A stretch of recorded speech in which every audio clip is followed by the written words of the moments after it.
Iyong naibalik sa sikat ay di mo ang saan, bot-bot, ang saan, bot-bot, ang tag 20 pesos na lugas wani sulpot, ang saan, bot-bot, ang saan, bot-bot, ang tag 20 pesos na bugas wani sulpot, di mo sila mauli, di na tinuod, ang tinuod na mahal pa sunod tuwing na minsan namin di karon, ang pagsalik itulong, palihog ang ibalik sa sikat ay di mo. Ang saan, bot-bot. Okay, let's go. Basa tayo. Nakakatawa kasi yung panawagan nyo sa rally. Ha? Papanagutin lahat ng kurap, tapos yung ibang makakasama mo sa rally may issue ng korupsyon. O kaya yung iba naman ay pinahintulutan yung kurap na 2027 national budget. Hindi ba kaipokrituhan yan? Ha? Tapos gusto nyong ma-impeach si Sara nang walang due process? Huwag kami, tanga lang talaga ang maniniwala sa panawagan nyo. Oh. So ito ay post ito dito ni sa ano po ito no, kay Shiloh Magno. So ayan, kilala niyo ba si Shiloh Magno? Mainit po ito ngayon no. Isa po ito. Ay, wag pabudol, wag pabudol. Ayan, yan. Ito pa. Yan pa dito. Bakit Shiloh Magno? Totoo naman. Galit-galit ka kay Bangag, tapos sigaw nyo, impeach Sara. O ito pa. 2027 national budget nga. Di ba ang issue? Tapos, for the impeach Sara ka? Tapos yung dapat na mag-object sa budget, scandal, kasama nyo pa. Aba, sino nga pinagluluko nyo? Di ako troll, nahihilo lang sa ipinaglaban nyo. So ito po yun, no? Kaya nga po ito si Shiloh Magno. Anong basa nito? Shiloh Silos po, Sino Magno? Ayun, lumalantad. Lumalantad talaga yung totoong adhikain nito ni ito na ni Shiloh Magno ngayon. Lumabas na. O, di ba?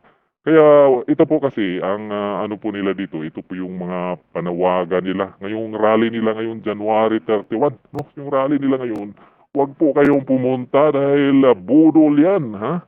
Ginagamit nila umano itong national budget.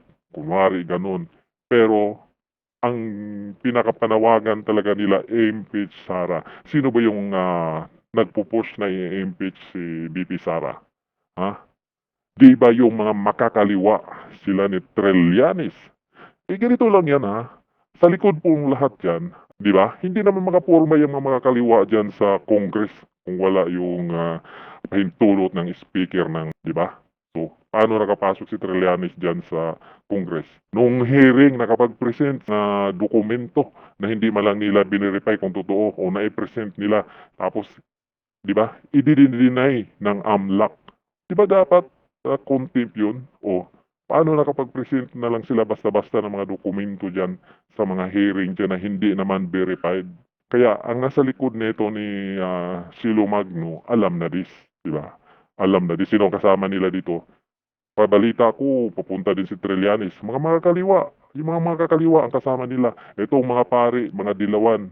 O, mga pare dyan sa EDSA. So sino ba sila? Mga anti-Duterte ang mga yan. Ha?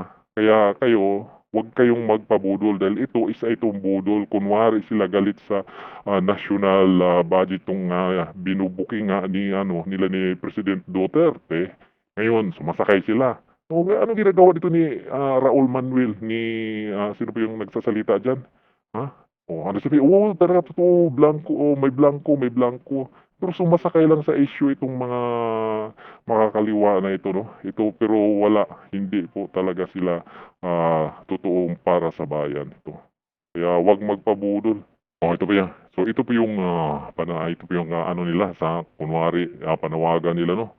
Kasama sa aming paglaban sa korupsyon na panawagan na pagunahan sina dating Presidente Duterte, kasalukuyang Vice Presidente Duterte at sa krimen nila sa bayan. Impeach BP Sara Duterte, natanggalin sa pwesto ang ibang tiwaling opisyal ng gobyerno. Lahat dito anti-Duterte. Oh. Ilabas ni Defense Secretary Gibo Teodoro resulta ng investigasyon sa dalawang military, oh, confidential funds. Oh, sino bang naghahabol dito? Di ba yung mga makakaliwa? Oh, di ba? Kaya ito si Cielo Magno, isang team lang ito dito sa mga makakaliwa na ito. At sino ba yung makakaliwa? Sino bang nagpapwesto ng makakaliwa dyan sa may ano? Di ba? Bakit yung mga makakaliwa nagkapwesto dyan sa Congress? Samahan ng formal kaso ang iyong Duterte. Ayan, oh, makapangyarihang Marcos. Ha? Makapagtulungan ang administrasyong Marcos sa ayan, ICC. O, di ba? O, tinatawagan ang clergy. O, yan, lahat po dyan mga dilawan. Kaya, wag na po tayong magpabudol. Kaya, wag kayong magpunta sa January 31. Wag kayong magpunta dahil hindi po yan para sa bayan, kundi pang sariling interest lang nila yan. Mga makakaliwa yan, panggugulo yan sa ating bayan yung ginagawa ng mga NPA na yan. O ito, o yan, kita niya. So tama po ito si Orlando E. De Leon. Ito po yung isa itong opisyal ng military, no?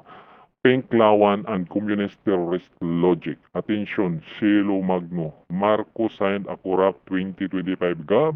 Marcos corrupt, Congress corrupt, therefore impeach Sara. O di ba nakakatawa?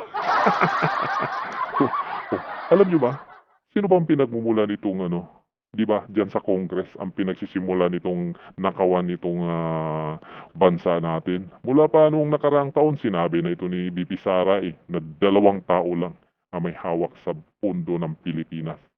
Si Saldico at si Martin Romualdez. Ayun, lumabas na ngayon. O ngayon, nagkagulo na sila. Ha? Dahil mukhang magkabukingan na. Ayan. So ganito kayo, wag magpabudol dito. Wag magpunta sa rally ng ngayong January 31 dahil budol yan. Budol yung rally na yan. Walang kwenta yung rally na yan. Yan, ito po yung panawagan nila, no? Kaya wag magpunta sa na ito, no? Sa time na to sa EDSA dahil budol ito. Budol ito, pro Martin Romualdez itong ginagawa nila dito. Pabor na pabor sila sa nakawan. Kunwari, baliktad talaga, pambubudol talaga ito. No? Kaya ito yung talaga yung nitong gobyerno na to na iba yung sinasabi, iba yung ginagawa. Kaya ito yun, kunwari sila ayaw sa bayan pero pabor din sila kasi sila din nakikinabang doon sa nangyayari ngayon sa ating bayan. Ayan Kaya pambubudol itong January 31. Kaya wag kayong magpunta dito. Iyaan nyo sila dyan. Lalangawin yung rally nila dyan. Kailangan po talaga natin itong mapagmatsyag kung sino ba talaga yung para sa bayan. Dahil ito, may kanya-kanya na po ito silang interest dito Kanya-kanya na sila. Wag magpunta dito. Ito po yung isa pa nilang Marcos Duterte. Sara alis dyan. Bakit si Sara alis dyan? Si Marcos? Si Sara ba may problema sa budget? Trilyon po yan. Bakit si Sara ngayon? Diba? Simpleng logic lang. Tanga lang ang maniniwala sa mga pinaglaban nitong mga tao na ito, no?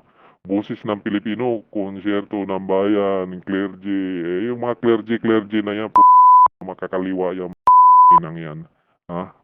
January 31, Friday, 2 to 8 p.m. EDSA Shrine. Kaya dapat yung EDSA Shrine na yan, kung magkakataon, bubuwagin din demolish yung EDSA Shrine na yan. Putang inang EDSA Shrine na yan. Dapat didemolish na yan Gagawing terminal na lang yung pinupwestuhan dyan Sama na yung chapel dyan. Sa EDSA Shrine, didemolish na yan. Dapat i-demolish yung EDSA Shrine na yan. Dahil wala namang pakinabang yung lintik ng EDSA Shrine na yan. Pare-parehas lang sila. Yung libingan ni Marcos Sr. doon sa libingan ng bayani, dapat didemolish din yung pagkataon, babaliktad yan. Panahon natin, yung 2 lugar na yan, mga lintik na yan.